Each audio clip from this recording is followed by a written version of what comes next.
Ladies and gentlemen, this is David Mirikitani with another episode of Weighing In, brought to you by USA Wrestling, the national governing body for wrestling in the United States, and by Nike Wrestling. Go to athleteps.com for all of your Nike and USA Wrestling branded gear. Joined today by Mark Ostrander, Grant Turner. GT, I know you're going to be on the road the next couple weeks, so we got to make sure we get all your opinions about the worlds and everything else. How are you guys doing today?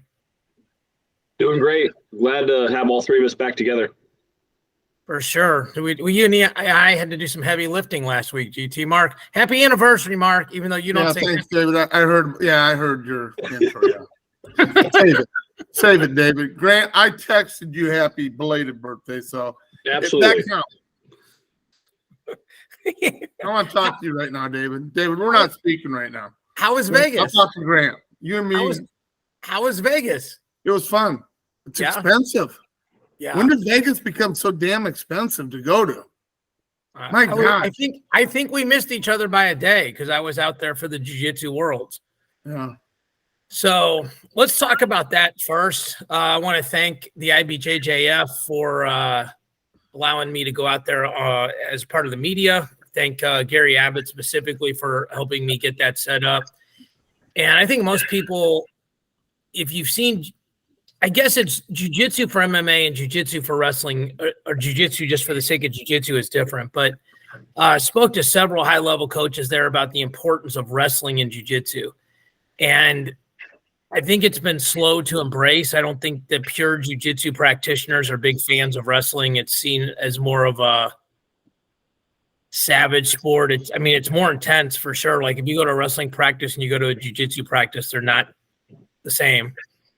But the skill sets that you learn in wrestling, especially on your feet, especially if this was a gi tournament, so if you have some Greco background or understand those sort of things, or if you're good in the upper body holds, and then the ability to win scrambles and the ability to be heavy on top is really, really important.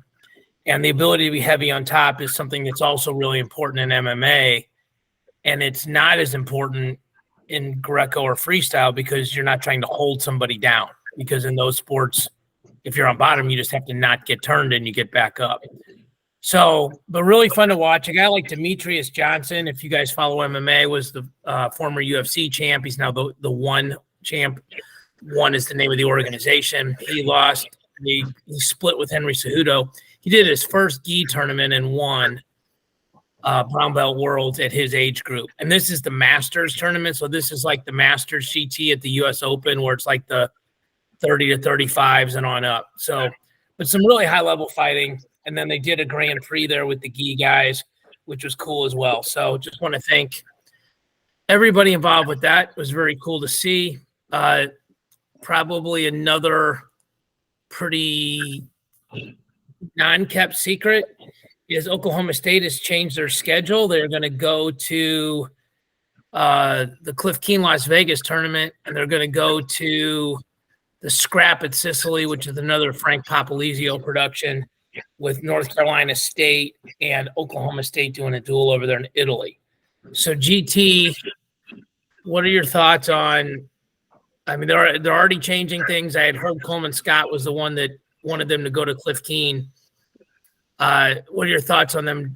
I think the Cliff Keen is the more interesting one. Them dueling North Carolina State is a duel. The fact it's in Italy is cool, and shout out to Frank for doing cool stuff, but more so the thoughts on CKLV for OSU. Well, I think the Cliff Keen is like kind of that really great preseason collegiate shakeup. It's probably the first time that you get to see like maybe some guys come out of the woodwork, or you have some really big upsets, or you kind of maybe put some guys on your radar to be like fans of as the season progresses. So I think, multiple times we've had, some guys come out of there. Like, I think it was one year, I think it was like Dylan Peters beat Tomasello, and then all of a sudden everybody knew who Dylan Peters was that year. Or, I can't think of another one right off the top of my head because I just kind of got one track mind there for a second. But it's okay. Richie Figs last year was an example because it was him or Courtney the rest of the year. But go ahead with your point. Yeah. Yeah, I just think that with a lot of the young kids that Oklahoma State has, that I don't think that a lot of people remember from the high school transition. They had a redshirt year, and now it's their coming out party type situation. I think it's going to be really great for Oklahoma State to kind of put some of those kids to the test right away, because I think Oklahoma State is going to be a fairly young team with a lot of the weight classes that they're needing to like have guys step up at. So speaking of Oklahoma State, and then I'm going to go over to Mark on this, but what are the odds that Peyton Fix takes an Olympic red shirt? I mean, it's definitely a possibility. I don't think that, Dayton, I mean, he's very much set on going, and making an Olympic run. He has a silver medal in this quad. I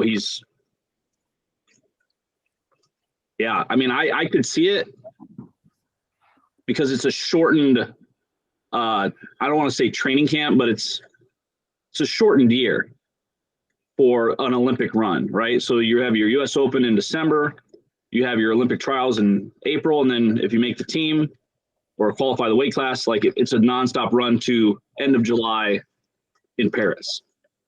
So if you're really wanting to focus on freestyle for the next foreseeable, like basically kind of almost 10 months, and not have to worry about the collegiate season whatsoever and winning a national title and, all the things that go into collegiate wrestling, the grind of duels, cutting weight. Yeah, I could see it. I could also see him kind of doing both again. But, I mean, percentage could be at least, I would say probably 70-30 that he goes Olympic redshirt versus coming back to school. So more than likely he Olympic redshirts, in your opinion. I mean, if I was focused on the Olympic Games and being a freestyle wrestler, and I would say it'd be a 70-30 thing. Now, once again, he still has, in my opinion, once again, I'm not speaking for Dayton. I think he really wants to, have an NCAA title as well. Yeah. So I think that that's also something that he could hang his hat on, because I think there's going to be a lot of other people that are taking Olympic red shirts that might not be in his way in order for him to get that. So that's a great question, which I was going to bring over to Mark. Both you guys, it feels like him and Vito, no two situations are identical, but it does feel like they're similar in one sense. They're both in the top 4 or 5 at 57 kgs, which is 125.4. And they're wrestling 133 in college. They obviously are super fit individuals, but I'm guessing they're not killing themselves to make 133, or 125.4 would be astronomically difficult. So, Mark, when you think about, I think GT set the table there super, super easily for everyone to see. Like, if you go from, March 21st, I think is the NCAA final, and then the Olympic trials are like April 17th. I might be off a day or two in each one of those, but GT is nodding, so I feel like I'm close, like 4 weeks apart. And if you have to go cut 7.5 pounds from cutting, so what do you, I'm just setting that up. What do you think? Well, I think number one, I think Dayton, it would be a good time for him to Olympic redshirt. He's done it before. I think it gives him time just to work on freestyle, which I think is good. I think it gives him plenty of time to get his weight down to where he can walk around at 31, 32 before he goes down to the cut. I think that's something he's going to need to do. I don't think Oklahoma State's going to be a contender for a trophy this year. So I think it'd be a good time for him to sit. I think they're going to be much better next year with some of the young guys that they do have that are coming in. I think that would make their team a lot stronger the following year. Vito, I think, probably should take an Olympic red shirt also. I just don't know all the rules out there at Cornell. You only have so many years to compete. And I know Olympic red shirt, you're not taking classes, but the Ivy League schools, their rules are different. He may have to transfer to wrestle another year. So I don't know about that. Oklahoma State going out to the, Las Vegas to wrestle. How can that be a bad thing? There's some really good competition. Now, last year I was a little disappointed because a lot of the good guys did not show up. Michigan did not have all their top guys. Ohio State didn't have all their top guys. And it's just that time of the year where guys are a little bit banged up. They've been beating each other up in the room. So hopefully some of the good guys come. I'm sure Nebraska will be there to try to win it again, because that seems like that's their tournament that they always perform really well at. And I don't see that changing, because I think they're going to have a really good team this year. So, yeah. They're sneaky good. Yeah. And Arizona State's always out there. Virginia Tech usually goes. I mean, it's a great tournament. And I think with the 3 Christmas tournaments with Midlands, Scuffle, Soldier Salute, they're all watered down because of the other ones existing. CKLV is the hardest tournament now in college wrestling. And you're not – there isn't a right or wrong. I don't disagree with you, Mark, about, hey, guys are banged up. But we saw this more and more last year where coaches are just picking and choosing who wrestles when. The good guys aren't wrestling all the time. And so, until they figure out a way to make the regular season matter, like to make it matter, then it's not going to matter and people aren't going to do much about it. So, and GT, back to your point of Oklahoma State's lineup, you guys can correct me if I'm wrong, but this year my guess is it would be Spratley at 25, Fix or Jamison at 33, Alvarez at 41, Carter Young got surgery, Jordan Williams 49. I don't know what they're doing at 57. But then when you go up, they're bumping guys. So Plot's going to go 84, Cerber's at 97, Carroll's at heavy, Brayton Thompson's going to go 74, Izzy Olenix at 65. I don't think any of those guys graduate. To your point, GT, I mean, I think Olenix even got another year. I mean, I know Carroll's a freshman, and I know Cerber's got years left. I know Plot has years left. So maybe that was Mark's point too, that you guys both said they're young. And so I know it's very important Oklahoma State to do better than they've been doing. And I think if you take Dayton Fix's projected 16 points plus bonus out of there, they may end up relatively close to the same number they had last year. But then I think you could see a quantum leap for them, because I could see a lot of that team placing round of 12, round of 16 this year. And so then if those guys bump a round or two and you add Dayton back, I don't know who would be – I mean, I think Dayton and Nagao would be like the top-ranked guys at 33. I mean – Buzakis, Latona, Kairini, but these are, I mean, Dayton's only ever lost to really the super elite in college. I mean, he had one wonky loss against Philippi, and then he lost to McGee, but for the most part, it's been like Vito and RBY, and they would be gone.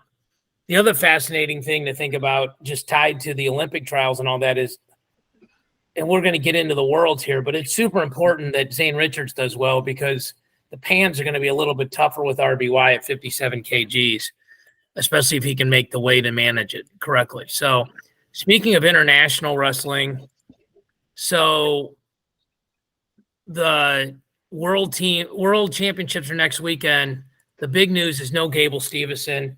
GT, I asked you off the air what you do and don't know about this, and I think probably what just isn't right is more to tell people than what is right. So if you want to add some clarity to that situation, you and Gable obviously have a relationship, for people that don't know that. So what you're telling us is like direct. So the floor is yours. Yeah, I think just, there's a lot of like, let's say, speculation out there of like kind of what's happening or why. And once again, that I haven't heard a lot other than the fact that it's a WWE scheduling conflict. And once again, Gable as a, an entertainer and an employee of the WWE, I think there's some of that battling and negotiating on what is available for Gable to do within the amateur wrestling space while he's still employed by the WWE. So that is, I think, where the conversation goes, rests, and then dies. It's like, hey, he's a contracted employee by another organization. They said, hey, we'll work with you on some of these other things.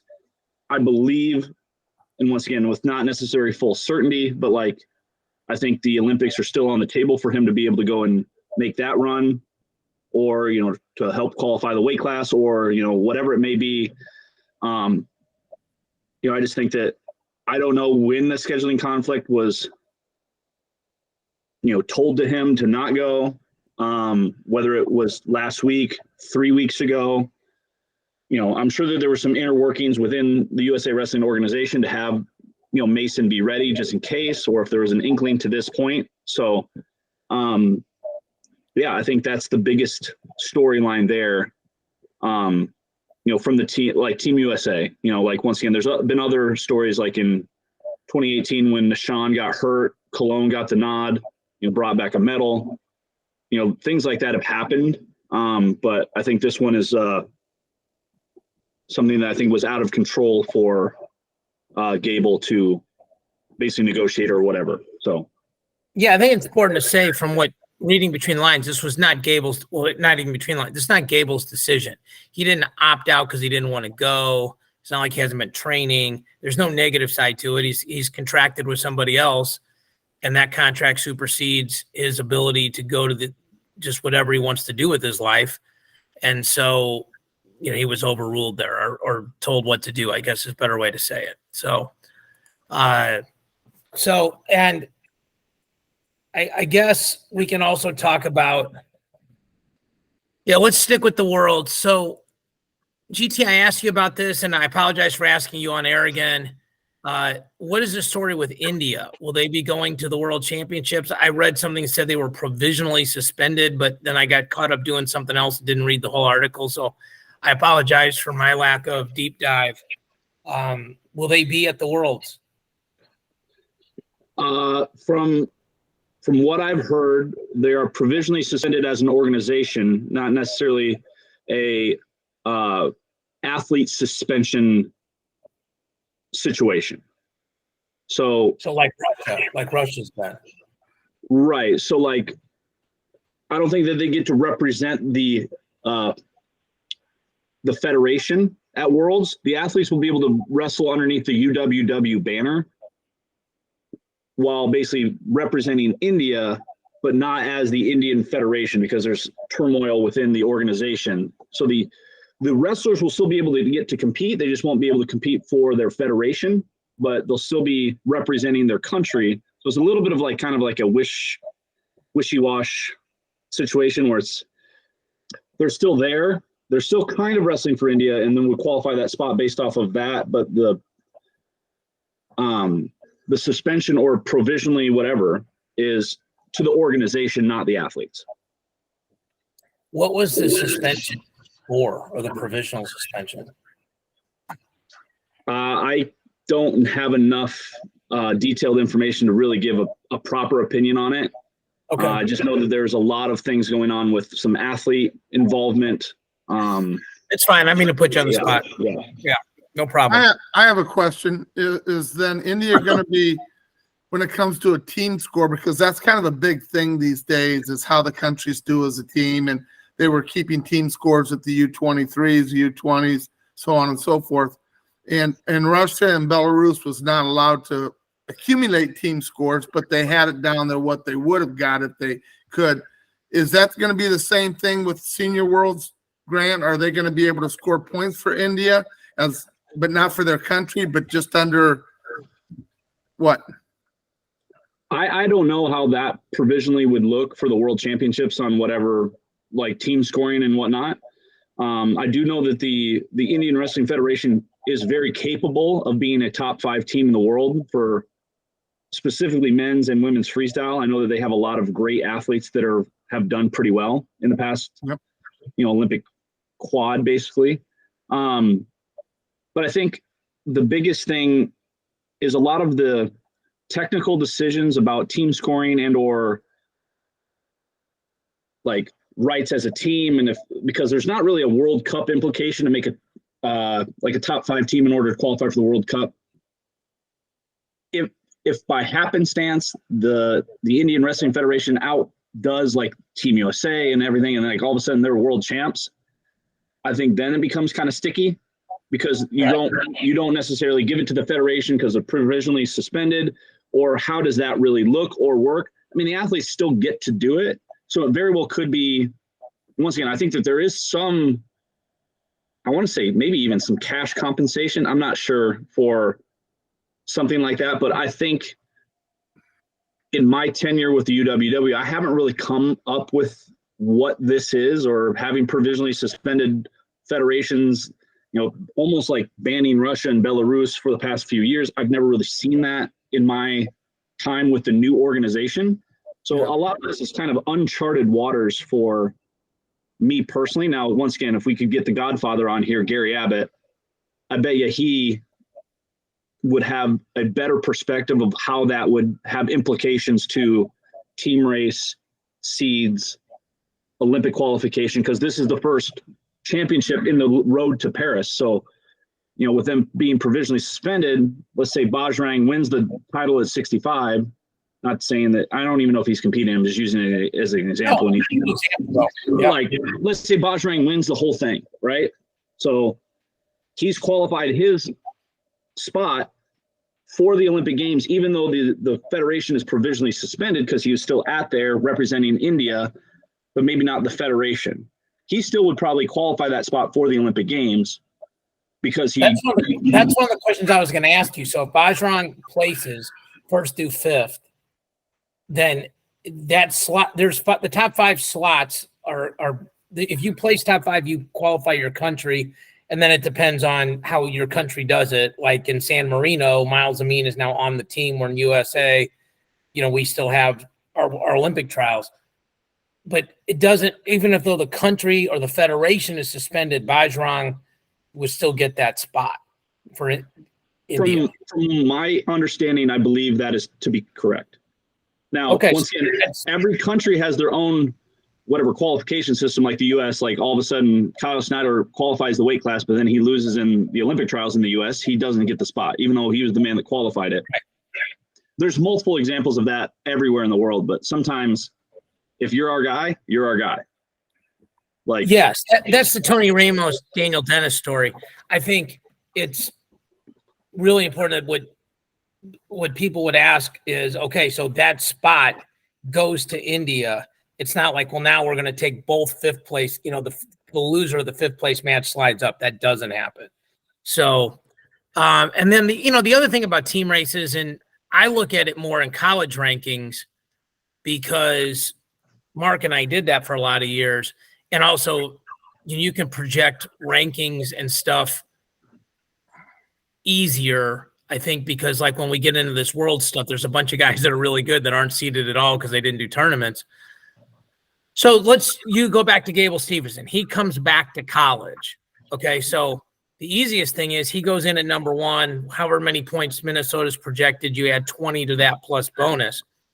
But that impacts Penn State because they drop a spot. That impacts like Missouri, Air Force, Arizona State, all these other guys that have top 8 heavyweights, Michigan, okay, if Cassioppi's in the rankings, Iowa.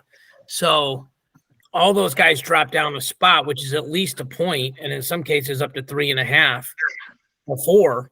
The difference between first and second is 4. So the team race is obviously important to America, especially in men's freestyle, because I can't remember the last time we weren't at least top 5 in the world.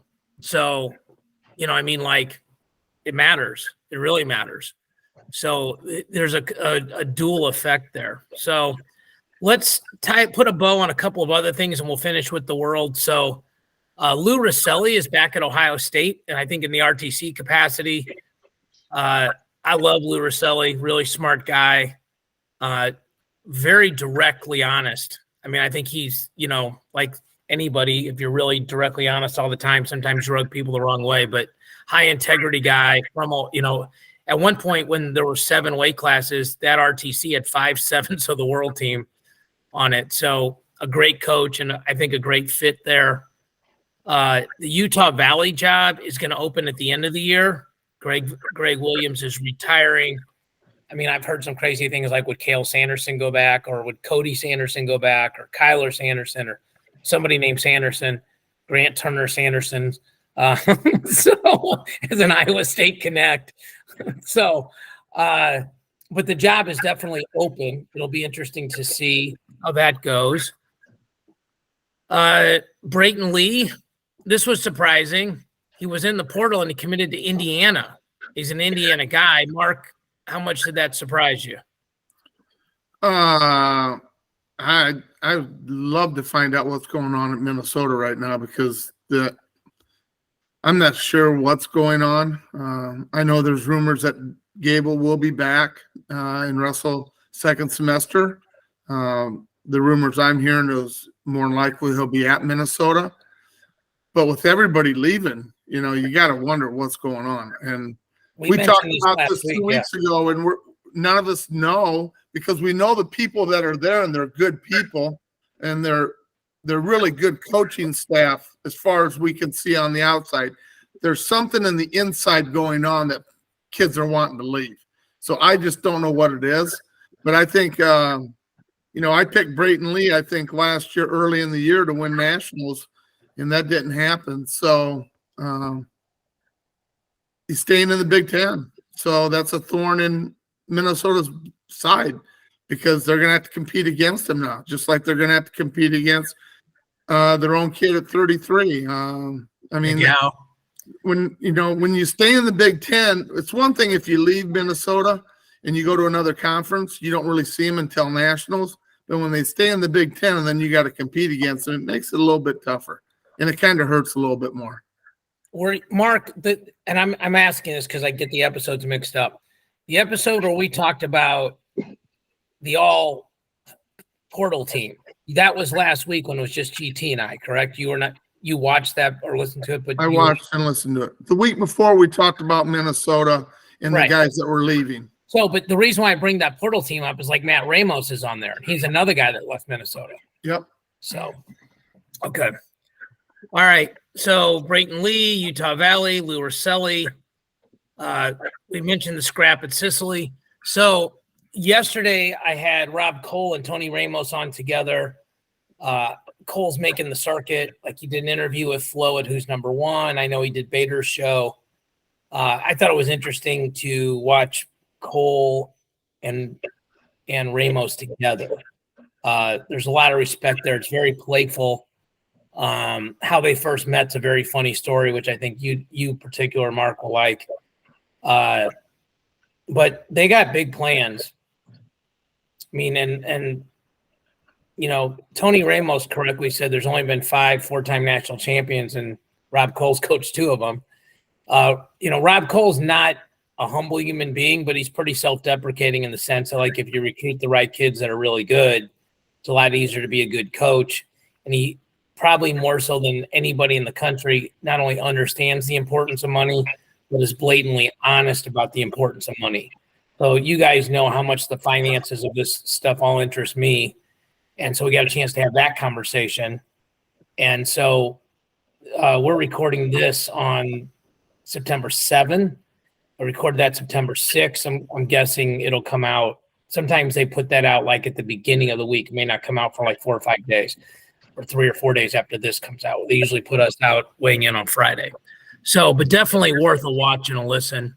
Those guys were really, like I said, really fun to talk to.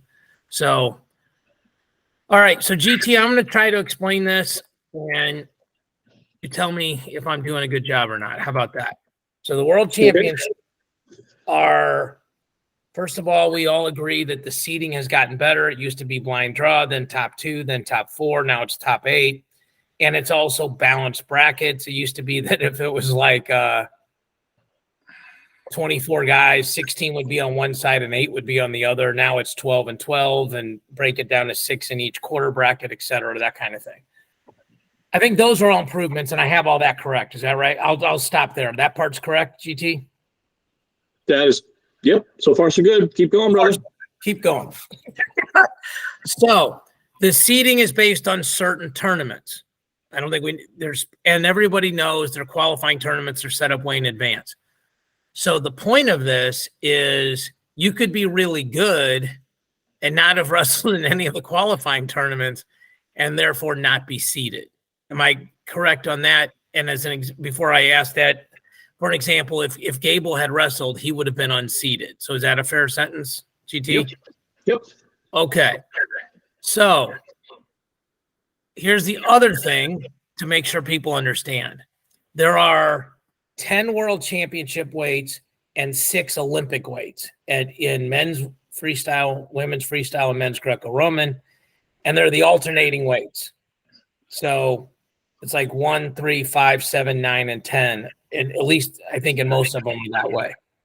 But they're definitely sprinkled in. The other ones are sprinkled in between. The non-Olympic weights are not consecutive in terms of weight order. At least I'm almost positive that's right as well.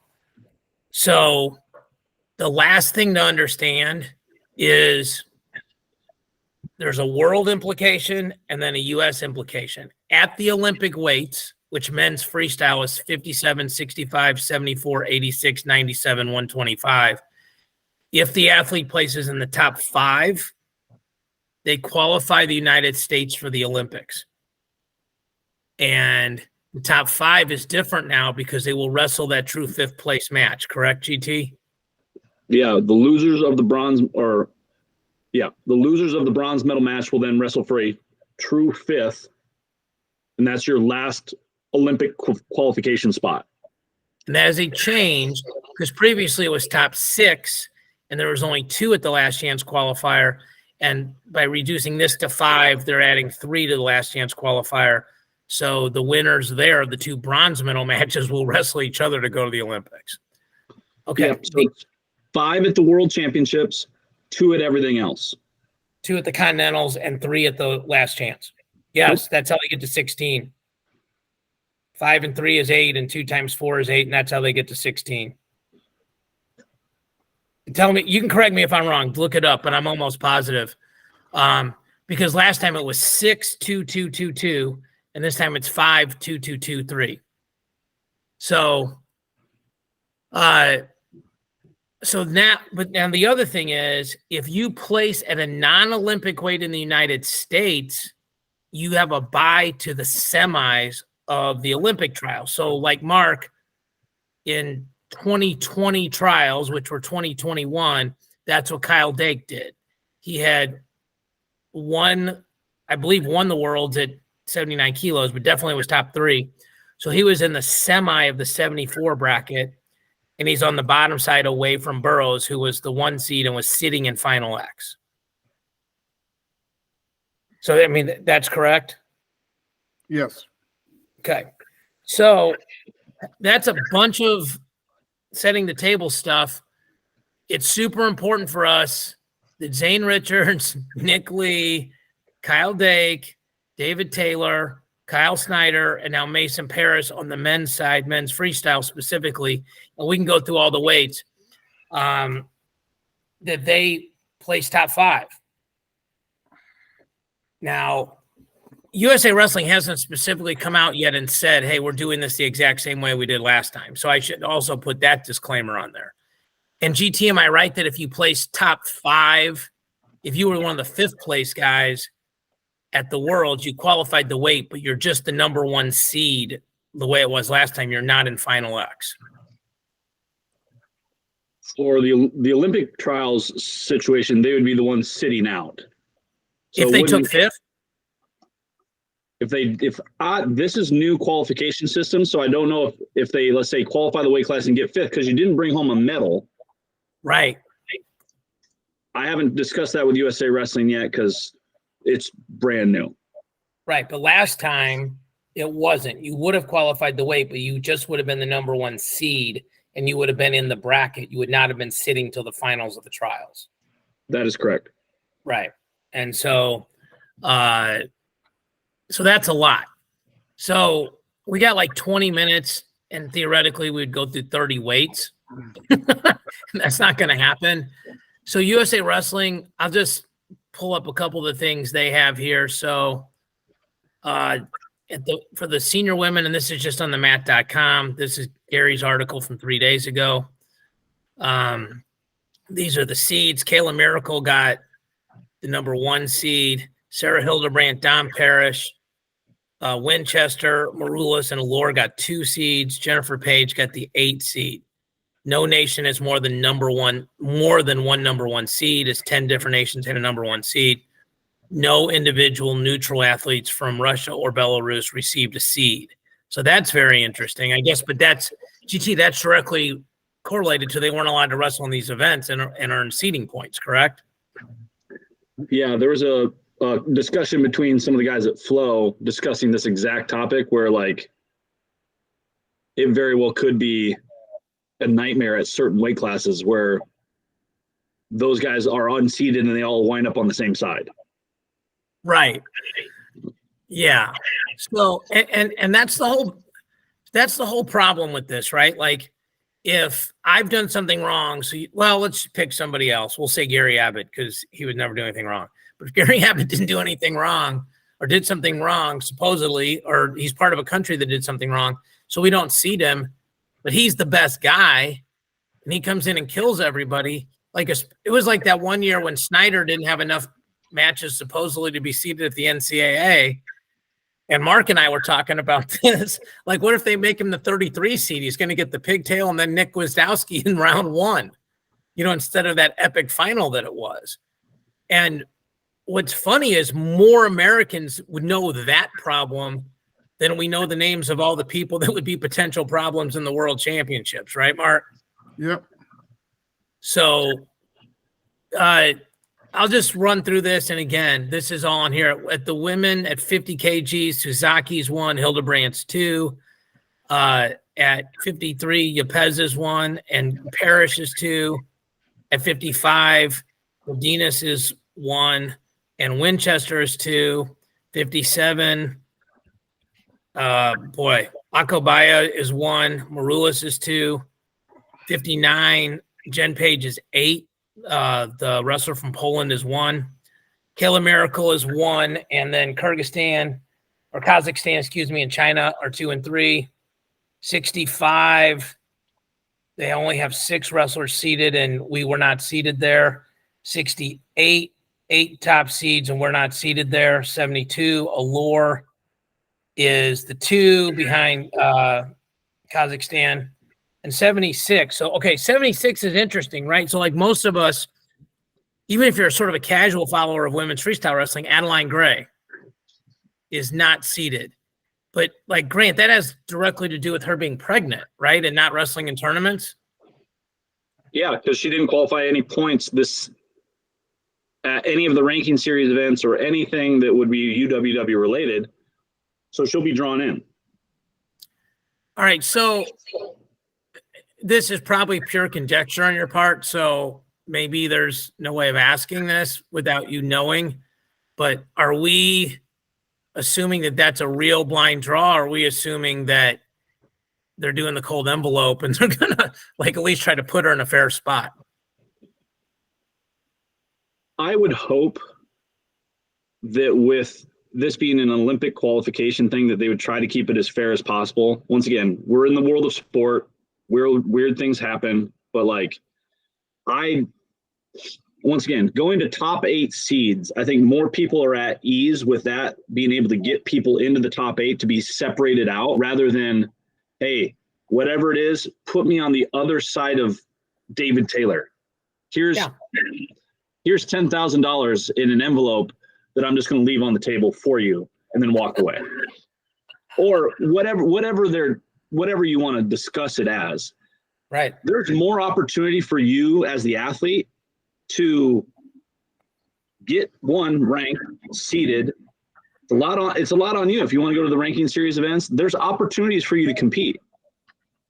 And competing at just 2 or 3 events a year, maybe it's enough to get you some points. But if someone's super hungry and places at 6 to 10 events throughout the year, they might be able to just get as many points as you. And once again, I don't know the point value system that well in order to. No, we're not putting you on the clock here for specificity on that. Like, I think an easy one to look at was the Olympics when Stevan Misic was the number 1 seed. And, I talked to Sergey Beloglazov about it. And what it does do is it might unrealistically hype you, because he goes, Stevan was like, I'm the number 1 seed, and he's like, that doesn't mean anything. You still got to beat 4 guys, and there's other guys there and in the worlds it can be 6 guys. There's those 64-man brackets in a lot of cases. So I don't even know if there's an answer to this, Mark, but like, I don't even know where you would draw Adeline in that's fair, right? Like, you know, if you draw in the top half of the bracket, she would eventually hit the number 1 seed. If you drop her in the bottom half of the bracket, she's eventually going to hit the number 2 seed. You know, if you go, okay, we're not going to put her in the 1 or the 2, so then she's in the 3 or the 4 quarter bracket. Like I don't, you know, you can just have this argument minutia down to the details. I don't even know where you'd put her. That because like I mean, I'm just trying to figure out how Laura was the number 2 seed. I mean, she's won every world title she's ever wrestled in, and I understand it's a point system. That's the reason. Yeah, that's the reason. But it's just and the other reason, and GT, correct me if I'm wrong, if you win world titles at other age groups, it doesn't count towards points for this. Yes, so that's the answer to that question. Yeah, because I mean, this is senior level ranking series and whatever point values. Now, you know, it's basically like it's as fair as it possibly probably can be, but you know, Amit didn't wrestle in a lot of international ranking series events, I don't believe. I think she maybe went to 1, maybe. And once again, she may have wrestled at 3 different age group categories and won all 3 different tournament values, but it's just based off a senior level thing. Yeah. So that's the answer to that. And speaking of her, we actually watched some of her jiu-jitsu fights at the Worlds. She's actually really good at that too. I mean, it's super heavy wrestling base, but pretty good. So anyway, all right. So men's freestyle seeds. Again, this is Gary Abbott. This came out a week ago. Let's see here. We can just go by weight. So top 8 seeds at 25. Zayn is not seeded. But as an example here, Ugiev is not seeded. Okay. So like, that's the other thing about these draws, right? So like, if you're Zayn, first of all, if you're Zayn and Brian Medlin, the argument is I don't care where I go. Like I'm the bad draw. I'm not worried about, you know, my draw. Okay, that's got to be the psychology, right?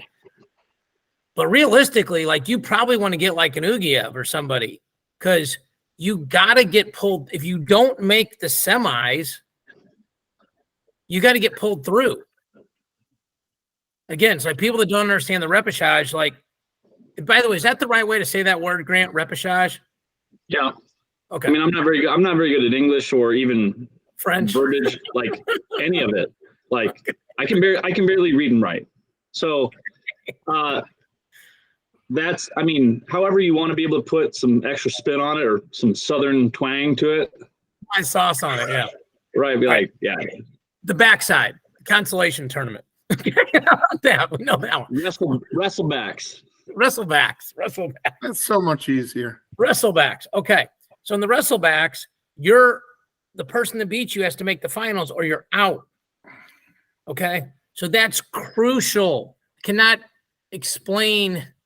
emphasize that enough. Like, so in some cases, like I remember when I got to call the Worlds and Rovat, Zayn was wrestling the Cuban. And he says to me before the match, the Cuban's going to beat Zayn. He's going to get up early, and then Zayn's going to get him exhausted, and he's going to run out of time, and then the Cuban's going to lose next round because he's exhausted, and that's going to knock Zayn out of the tournament. And I'll be damned if that's not exactly what happened. You know, it's like 12-11, 13-11, 14-12. I mean, you know, a typical Zayn Rutherford high-octane, nobody stands around match. And he got forward early, and so now he's got to win the match. He can't really get a tie unless he gets a big move. So the draw is so important, and I think that's why they came up with this system to make it more and more fair, because when it was just 2 guys, like you could draw everybody in on one side, and there was much more speculation that it was being rigged. Let's just put it that way. And the more transparent you make the process, the less opportunity there is for people to maneuver. So Zayn isn't seeded, neither is Ugiev. At 61, Vito is not seeded. In Flo's rankings, he's ranked in the Worlds, but you know neither here nor there. Nick Lee is not seeded. Zane is seeded 2. Just to remind people, that's a non-Olympic weight. And it'd be super interesting what will happen if Zane places. Then he would be, I'm assuming he would go down to 65 and not up to 74. And then depending on if, let's say, Nick Lee doesn't place, then Nick Lee would be in the top bracket and Yanni and Zane would be in the bottom bracket. So we've seen that match before. At 74, Dake is the 2 seed. But again, he's behind Demirtas. Is that how you pronounce that name, GT? Demirtas, yeah. Demirtas. Okay, so there's some really good wrestlers there that he's seated ahead of. 79. That weight class is absolutely bananas. You want to expound on that? You have Frank Chamizo at that weight. You have Sidikov at that weight that are going to get drawn in. Then the gentleman from Belarus was the one that beat Dake at the Olympic Games, and I can't seem to remember how to pronounce his name, but yeah, he's one of the other athletes that is going to get drawn in. Basically, Soko Kanov, the guy from Slovakia, multiple-time medalist. He's the 3 seed, so at least he's seeded. Who's Iran got it this way, Grant? Who's Iran got? He's the 4 seed. Yeah, he's the 4 seed, but I can't pronounce his name because I'm, once again, Imama Chikoe. I'm gonna take that shot. I'm gonna do my best Jason Bryant. I need Jason Bryant in my ear. I need him to tell me, right? So JB's the man. Shout out JB. JB is the man. So then, we have all of these different guys, but what the conversation that I was watching on Flow was the exact same thing. Is if for whatever reason you got Dake at 2, Solkokanov at 3, Sidikov is drawn into the bottom side of the bracket, or the Belarusian is on the bottom side of the bracket by pure happenstance because it's a draw, or Chamizo on the bottom. You got a lot of talent down there and not a lot of space. So that's why that wrestleback theorizing thing that we're talking about is you got to lose to the right guy. And there's 7 guys that could potentially be on one side of the bracket that a lot of those guys aren't going to qualify for the Olympic Games, which would then force them to go to the Continentals and or Last Chance. So another thing to point out here is Mitch Spinesilver is the 6th seed, and no disrespect, but he hasn't come close to beating any of these dudes that we're talking about and has lost to them badly. 79, Marsteller is the 4 seed. 86, so Taylor, this is fascinating. Taylor's the 7 seed, which puts him in the bottom quarter bracket. Yazdani Charati's the 5 seed, which puts him in the second quarter bracket. So, but they're separated, but he's in the same quarter bracket as Miles Amin. So what's interesting here is, and then the poll is the number 1 seed.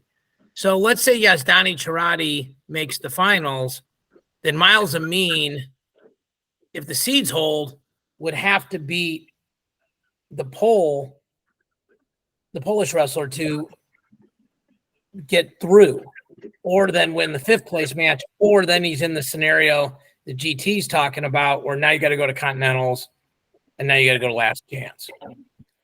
So, and the main thing so people understand this is the world, and GT, you follow this longer than I have. I'm a wrestling fan, but when you do a podcast, you got to be a lot more than a wrestling fan. You got to be fairly educated on things or have people on with you that are more educated than you are, so you can fall back in those scenarios.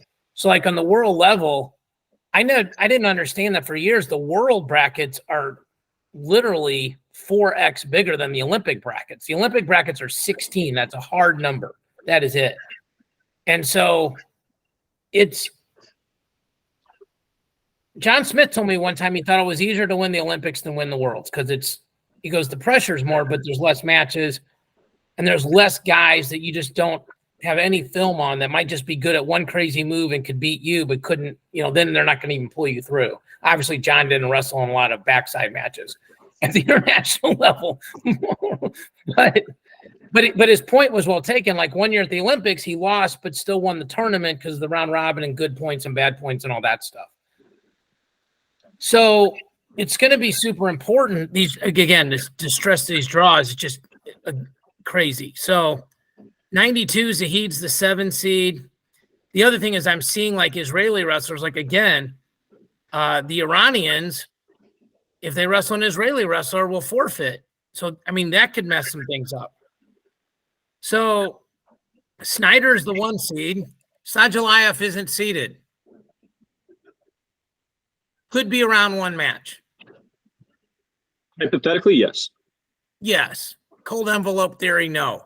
But, I mean, could be. Could definitely be. And then, so I'm assuming Paris doesn't have any seeding points. Mason Paris? Oh, I think Mason Paris has some, but nothing that's going to get him in the top 8. Well, that's what I meant. I'm sorry. Yeah. Yeah. I'm not saying he has 0, but he doesn't have enough to be seeded because this was done before the announcement. Correct. Akul, Petrashvili are 1-2. Zaire's 5. So Petrashvili actually gets the better draw of those guys because he's on the bottom, and those 2 guys would meet in the semis. So it's just fascinating. Like the work, and again, Mark teases me because I get so hung up on this whole process. But this is the process. The first process is the 2023 World. Then was the U.S. Open in 23, the one back in April, then the 2023 Worlds, then the Pan Ams, then the Senior Nationals, then the NCAAs count, and then the trials. So we are here now. We are in it. And we are a USA Wrestling podcast. So even though Mark and I are super collegiate centric, we are in it. So this is a big deal. The World start. What day do the World start on, GT? 16th? Saturday the 16th. Yeah. So next week, I think Mark and I will do this by ourselves because you'll be en route, right? Yeah, I'll be there on the ground already. Just racking up points. Get them hotel points. So, all right. Anything else before we go? Marco, anything else? No, I'm good. Marco, how's your fantasy team? It's interesting. I think I'm projected to win the whole league again, but that's just a projection. I've got to do a better job of coaching this year than I did last year. How'd you end up last year? I'm pretty much dead last. But the 3 years before that, I was in the finals, Grant, so don't forget that. Hey, once again, as we all are amazing sports people, fantasy football is a grind because you're on the waiver wire. You got people that are like hurt. You got people that you have bye weeks in there. You got to coach them up, Mark. Yeah, bench players. And I've done that. I mean, I'm on the phone talking to some of these athletes saying, either get off the pot or do something because you're useless to me right now. I will not do a deep dive into fantasy football because no one cares, but somebody posted a lineup that their draft picks were in order: Kelsey, Cup, and Jonathan Taylor. That's rough. If those are your top 3 and then maybe like Jerry Jeudy or somebody, like that's going to be a rough go. So GT, quick shout out to you. The Border Brawl gear came in yesterday. I'm counting it all up, but the gear always looks better in person than it does in the mock-up. So appreciate you and everything Nike does.